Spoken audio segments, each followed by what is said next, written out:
moments because of the work they've done before they cross the line, and they are truly great cricketers and a great cricket team. They've shown everyone that this winter with the Ashes victory and now a World Cup victory. They are back on top.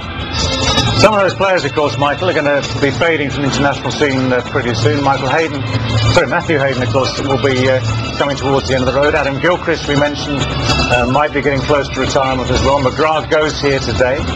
Things are going to have to change, but there does appear to be a lot of talent waiting in the wings as well. Yeah, well, the guys who didn't play, Mitchell Johnson, young guy, Brad Haddon, who's sort of getting to his late 20s now, but he's probably going to be the wicket-keeper batsman, because he's not far behind Gilchrist in the batting stakes either of the next World Cup.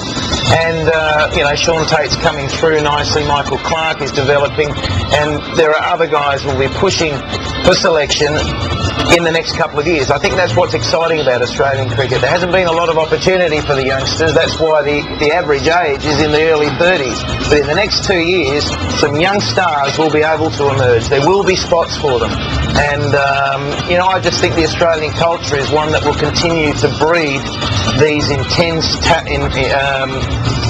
talented youngsters. So they're the fireworks. It's all happening out there.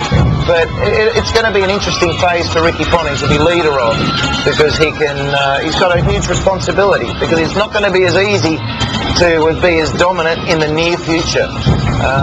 One-off players, once they disappear, can't just pluck them out of the tree. I mean, it might sound slightly ridiculous to start talking about the next World Cup now, and the celebrations have barely begun, but the fireworks up there in the sky above Bridgetown here in Barbados. But knowing Australia and the way they run their cricket, it won't be long before they start thinking, okay, what sort of things do we need to do now to see if we can be the side that is holding the trophy aloft in 4 years' time? Well, I think Michael made a good point, is rarely do they look that far ahead. They concentrate in chunks, the next test match, the next one-day international. They try and win every stage up until the major tournament. It was only recently in that CB series that they started to look ahead towards this World Cup, and that was a change of policy for them.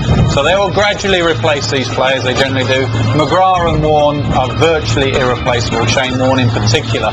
But Glenn McGrath, they will find someone. Maybe Mitchell Johnson won't be as good to start with, but he'll try as hard as he can to continue the team ethic and the work ethic that these boys have shown him in the last few months, and they will be going in the right direction. They might not be the side for a while, they might take a backward step, but they won't stop trying, that is for certain. Well, as you said, they've set the standards. What about the rest of the world now? Because for the rest of the world, it must be more than just a touch galling that one side has dominated World Cups for the last 3 competitions. Yeah, and I was thinking earlier today, is that a good thing to have Australia dominate and no one seem like they can get